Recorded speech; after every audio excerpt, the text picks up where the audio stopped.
Hello, my wonderful, beautiful friends. Guys, welcome back to r/ProRevenge, where you'll hear stories about people who get revenge on those who've wronged them. Guys, I hope you're having a great day today as usual. And listen up, you're about to hear 3 amazing pro-revenge stories, so relax, get comfy, and enjoy the ride. And do hit that subscribe button for future tales, my friends. So, a few years ago, my now ex-wife filed a false restraining order against me. She was living with her boyfriend as we were getting a divorce and had decided that a false restraining order was an excellent way to be awarded full possession of the car that I had purchased. Now, we only had one key to the car, and she was in possession of both the key and the vehicle. This is important for later. Now, I was exceedingly upset that she had knowingly filed a false restraining order, and upon being served, I immediately submitted my appeal and request for a hearing. I contacted my company, had them print off all my Department of Transportation GPS logs, as well as company internal vehicle tracker data. I also printed out my personal GPS tracking data from the navigation system I was using. So not only did I have accredited logs showing exactly where I was, or more importantly where I was not, I also had 2 very detailed systems information showing my exact speed, cardinal direction, and other information, recorded in 2-minute and 30-second intervals. After I compiled my entire body of evidence, I wrote a 3-page testimony to read in court, to assist in explaining the entirety of the data, as well as present my side of the appeal. Almost 30 days passes, and I realize that upon adjournment of the case, there's a chance that I'll be able to reach my vehicle before my ex does. Now, with this in mind, I decided to contact the dealership from which I purchased the vehicle, and acquired a second key. Now, as we only received 1 key when we purchased the vehicle, I knew she wouldn't expect me to be able to drive away with it. So fast forward a few days to the court date. I had driven across 2 states to attend this court judgment appeal with all my paperwork, written testimony, and the key to the vehicle. I arrive approximately 4 hours prior to the hearing time and patiently wait for the magic moment to come. And I got bad news. It was extremely anticlimactic. She was a no-show. The judge ruled in my favor, and the restraining order was dismissed. So the judge then asked if I had anything further for the court, and if not, I was free to go. So I very politely asked, "Your Honor, is it my understanding that the restraining order is lifted?" The judge replies yes. I then asked, "So am I at this time able to retrieve my vehicle?" The judge then tells me, "As the judge of the courtroom, I'm unable to provide you with any form of legal advice." Now, I was about to apologize when the judge then said, "However, if you find a seat in the back of my courtroom, I will get someone to provide you with a signed order of dismissal for the restraining order. If you were to be questioned by law enforcement for any reason regarding property or contact, it's best to have this documentation on your person, as the cancellation of the order might not reach the police system until close of business today." Now, the way in which the judge had worded her response was very clear in intent. She could not specifically tell me that I was good to retrieve my vehicle, but she was taking the extra time to provide me with all the paperwork that gave me the legal opportunity to retrieve my vehicle. So I sat down, and after nearly 10 minutes, the court official that was designated with the task of typing and printing the paperwork got the judge's signature on it and brought it to me. As I turned to leave the courtroom, the judge calls out to me, "OP, yes, Your Honor? Good luck." So at this point, I had to formulate a plan. See, as the ex-wife had not been present for the court proceedings, neither was my vehicle. Now, I had the address for her boyfriend's parents' house, as it was all over the initial restraining orders list of protected properties. I decided to utilize Uber to go to the address and check if the vehicle was present at the address. So upon starting the trip, I requested that the Uber driver wait for me at the address after dropping me off, giving her a quick summary of my circumstances and plan to ensure that I had a witness present for the intended retrieval of my vehicle. Quite simply to ensure that no false allegations of fictitious activities during the recovery of said vehicle would have a leg to stand upon in court. Now, the lady Uber driver was sympathetic to my cause and agreed, even going as far as to give me her personal contact information in the event that I required her for future court appearances. Now, upon the arrival at the address, the vehicle was indeed present. The lady waits until I acquired the vehicle, left the premises, and then she followed me for about 2 miles to witness that I had left the property completely, and then she went on her way. Bless that lady, she was a saint. So I make it about half an hour away, and my phone rings. I answer it, and it was my ex-wife's boyfriend, and as you can imagine, he was not happy. He starts to swear at me, making random insulting comments, which I entirely brushed off. And then he makes a very large, unintelligent mistake. He said, "If I ever see you again here or anywhere, I will blow your head off. Count yourself dead." Now, I'm a veteran, and I don't take very kindly on threats to my life.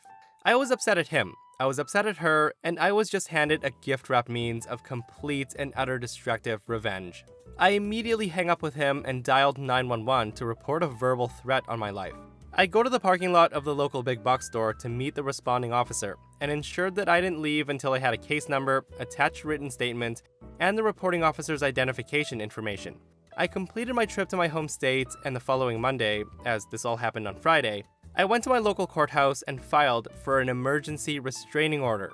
The judge that was available to hear my case was, interestingly enough, the same judge handling the divorce. She listened to the case I provided, reviewed the police information I provided, and then she issued the requested restraining order. Now, this doesn't sound like pro-revenge, does it? Well, my ex-wife was living with a guy in his parents' basement. The restraining order issued by the judge protected myself, my property, and my spouse from him. See, we were still legally married, so I was legally able to list her as my protected party. When the restraining order was served, he could not be within 600 feet of my ex-wife. And as she lived with him in his parents' basement, he wasn't the one who had to leave, she was. But she no longer had my vehicle, so she lost her brand new job.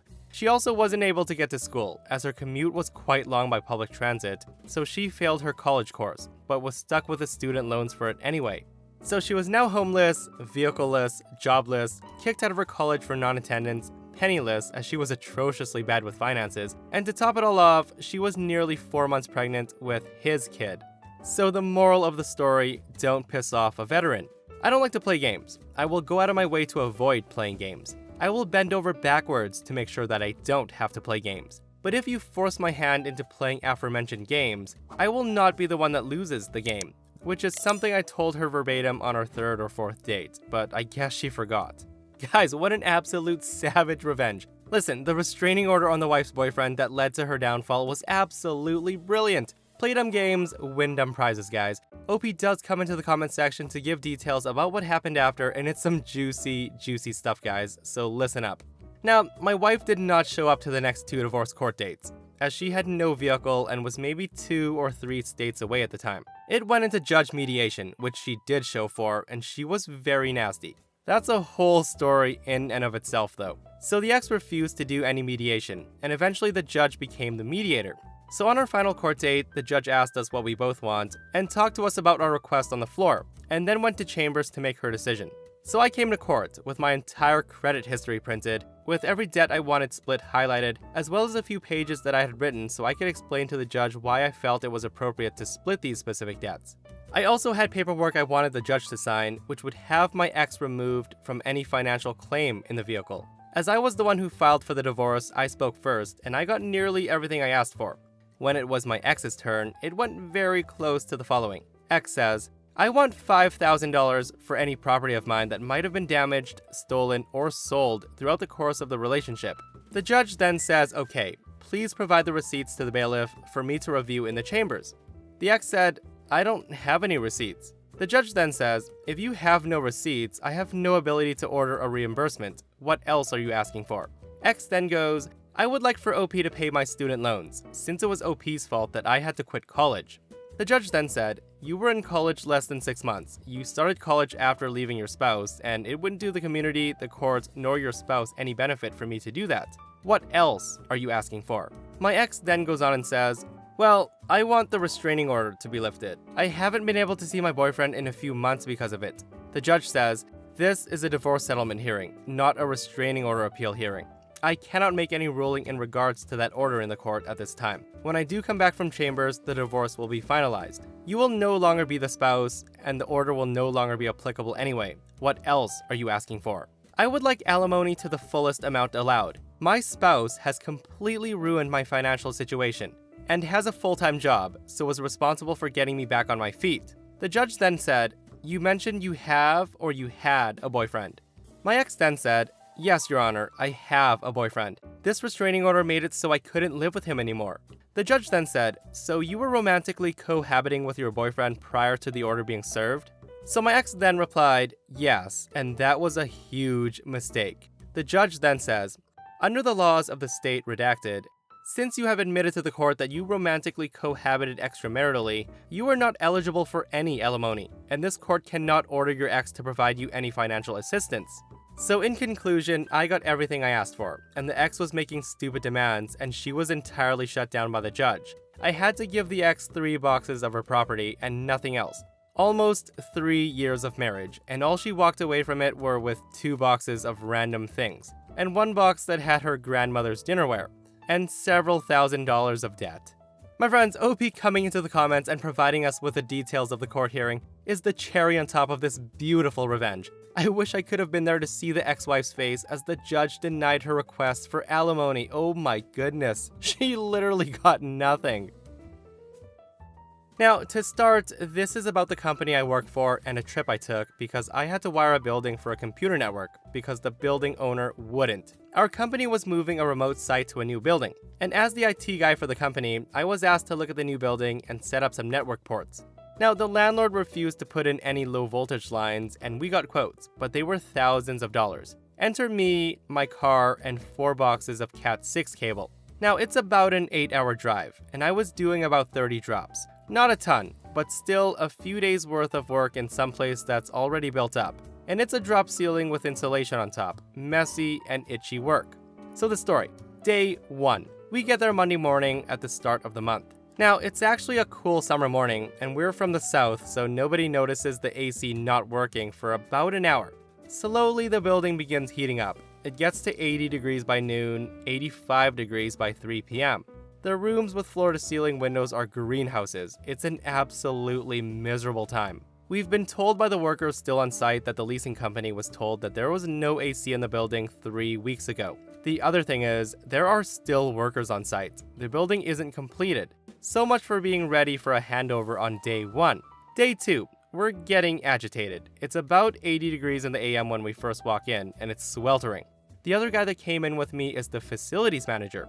He's screaming at people over the phone to fix the AC. We're all exhausted from the heat by 3 p.m. I found a 4-foot hole in the duct when I was opening the ceiling tile. The AC was blowing, but there was no cold air. We are told the compressor is broken. Day 3. More of the same. It's a miserable morning. I'm finally getting the last lines punched in on the patch panel. The AC guys arrive at about 10 a.m. They finally fix the unit at 2 p.m. We asked them what they did. They said a lot of things. We again said, "What did you do?" And the reply was, "We can't tell the tenant." Now, that was a red flag alert. We contacted our realtor, and she said she'd look into what was done. Now, she sent me an email later that night that says that they changed the refrigerant from R22 to R410A. I then tell the facilities guy, "No way, dude. That's like putting gas in a diesel motor. They would have to change out the entire system." They didn't do that in 4 hours. They basically duct taped and WD-40'd that thing back together, and it'll run poorly for about a month or so, and then give out, and we would be stuck with a replacement. Day number 4. There's still no running water to some areas, still workers on site, and the AC can't keep up with the noonday sun, and it still hits around about 80 degrees by the end of the day. The AC runs continuously. We're packing up all the stuff we moved, and we're moving out. I then noticed that all the fire sprinklers look like they've been moved, and the metal protection around the drop tile has fallen to the floor. I also noticed that the sprinklers were no longer protruding from the tiles in places, and in others, they're quite a bit lower than they were. Yep, the AC fools stood on the fire sprinklers to fix their lousy ductwork. Now, we are looking for a friendly way out. We contact the landlord and say, "You haven't delivered a finished building. We're moving out, the lease is broken." The landlord then has a 36-page lease. The landlord won't let us out of the lease, and we're locked in for 5 years. This is not starting off well. So we then get in contact with the corporate lawyer and the realtor, and they both agree that we're kinda screwed. We're actually desperate for any way out. I start looking at the fire system, as I used to run all kinds of low voltage lines, fire, security, etc. And there's no fire panel in our portion of the building. No smoke detectors are hooked up to anything, which are more red flags. One of our employees that was moving the heavy gear says, "Oh yeah, I meant to mention that I never saw any building permits anywhere." Ding, ding, ding. They did this build out, including demolition, running new plumbing and power lines, and destroying the fire system without a city permit. Cue the call to the city inspector's office. Day number 5. Now, I wasn't here for this part, but the facilities manager told me this. He said, the city inspector pulled the permits for the building and there weren't any. He finds multiple violations of city code, red tagged our area, and removed the certificate of occupancy. When I told him to check out the fire system like you said, he just goes, oh no, I have to make a call. He then calls the fire marshal. Day number 8, the fire marshal arrives on scene. They find no active alarm system in our portion of the building, which is another red flag. They then find the sprinkler riser for the entire building in the area and no water pressure. He then condemned the entire building.